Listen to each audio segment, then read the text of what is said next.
Hello, friends. Well, it's a new day.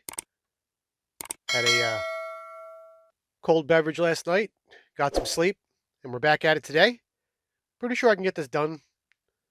Everything but the body. I'm not going to try to do paint tonight.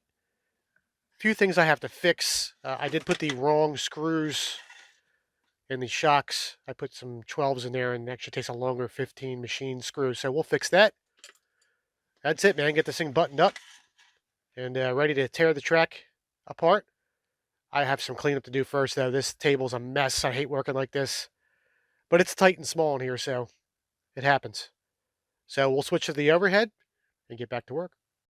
Real quick, guys, I forgot to mention, I decided I am not going to run this CRP brace. Apparently the problem with these cars braking is they break at these points here and up top. This is going to make that problem worse. Now you have a stiff piece of aluminum that's not very flexible on some plastic in the back. Now this stuff will bend up and move around, so that should help with that. Actually, this will probably hurt it, so I'm not going to run this. I might do some things up top to support this, but we'll figure that out as we go along. This is coming off the car, though. Along with changing out those lower rear screws, I also wanted to change the damping oil in the shocks. It was a bit too thick, so we put some thinner stuff in. Everything's nice and free now, and we're ready to rock.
Okay, my friends, well, we have a Falcon.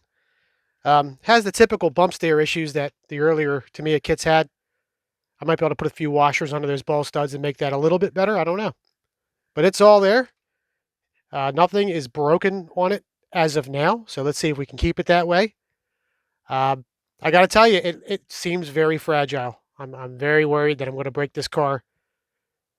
And I do have some spare parts if I do. But I'm going to try not to break this one. If it does the typical nosedive thing, I'm going to have to address that.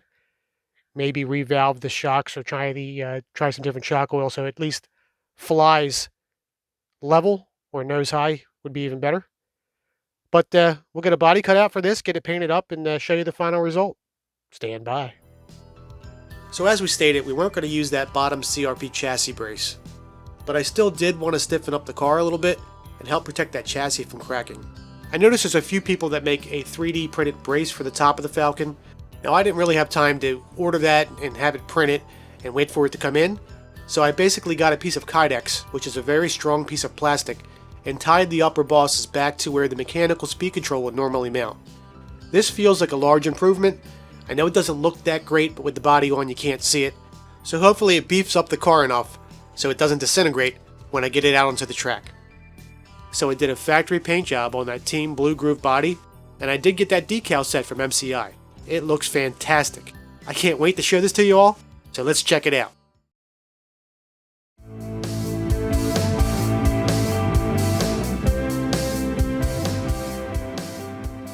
Wow guys, I am super stoked with how this thing turned out.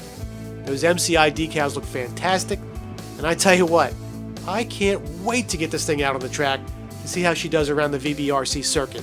And honestly, if this thing falls apart, who cares? I have plenty of parts to fix it back up again. I'm going to give it a proper lap and a proper thrashing. Thanks for watching. Please be sure to like and subscribe and ring that bell so you're up to date on our latest videos. And be sure to check us out over on Instagram. We appreciate you all. Hopefully we can get this car run before the end of the season. Or maybe we already did.